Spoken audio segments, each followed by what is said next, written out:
m'appelle Matteo Corrales, j'ai 16 ans. J'ai eu mon accident le 26 août 2018. Je me suis fait électrocuter par 25 000 volts en descendant d'une usine désaffectée. J'ai propulsé au sol. J'étais dans le périmètre des hautes tensions, puis les ambulanciers ne pouvaient pas rentrer. Il fallait qu'ils appellent Hydro-Québec pour enlever le courant. Puis ça a pris 1 heure avant qu'ils puissent me secourir. En tout, j'ai passé 4 mois à Sainte-Justine, dont 68 jours aux soins intensifs. Les patients grands brûlés là, qui nécessitent des soins, ce sont les patients qui ont le plus de douleurs, qui ont le plus de traitements, qui restent à l'hôpital plus longtemps. C'est toujours difficile de voir les enfants pleurer, les enfants se débattent. On essaie de leur faire du bien, mais eux, c'est pas ça qu'ils voient. Les enfants qui ont subi des brûlures ressentent des intensités de douleur très sévères. Si on parle, disons, sur une échelle de 0 à 10, les enfants vont souvent coter 8, 9 ou 10 sur 10. Quand je venais pour mes changements de pansement, j'étais vraiment stressé parce que ça me faisait vraiment mal. Voir son enfant avoir de la douleur, j'ai eu vraiment un sentiment littéralement d'impuissance. C'est vraiment le mot-clé, c'est impuissance. On s'est joint à l'équipe du professeur Sylvie Lemay, qui est la chercheure là, en douleur pédiatrique ici à Sainte-Justine. On a commencé à collaborer sur des projets de recherche. La clientèle des brûlés, c'est une clientèle qui n'y a pas grand-chose qui est fait pour les distraire lors des procédures douloureuses. L'utilisation de la réalité virtuelle pour gérer la douleur et l'anxiété des enfants brûlés, c'est une première au Canada.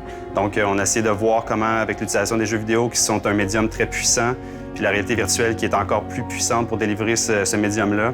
Donc, de leur offrir une expérience qui leur permettait de s'évader, puis de venir bonifier finalement la qualité des soins qu'on offre à ces patients-là. Le merveilleux de Dream, là, c'est vraiment de les faire oublier qu'est-ce qu'ils sont en train de subir, puis rendre, dans le fond, l'expérience d'hospitalisation ou de visite à la clinique externe plus humanisante.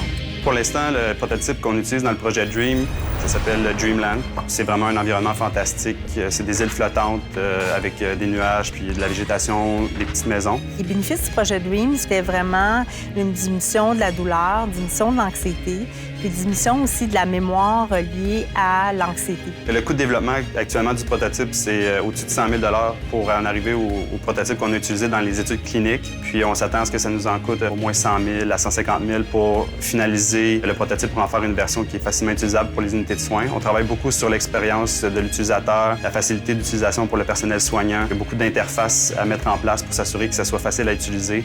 Je pense que le projet Dream, ça va aider plusieurs jeunes avec leur douleur. Moi, j'ai pas eu ça, puis j'aurais aimé ça avoir.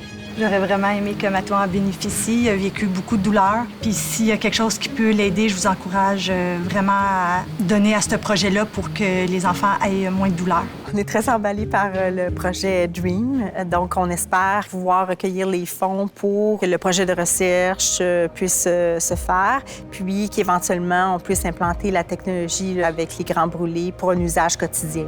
La Caisse du réseau municipal est fière de s'associer avec la Fondation des pompiers pour les grands brûlés. Nous sommes partenaires avec eux depuis toujours. Et pour le projet Dream, cette année, on invite toutes les compagnies à donner généreusement. Nous, comme Caisse, on s'engage à bonifier de 20 tous les dons qui seront faits des entreprises. Donc, participez en grand nombre à ce projet extraordinaire qui va aller pour nos enfants brûlés de Sainte-Justine.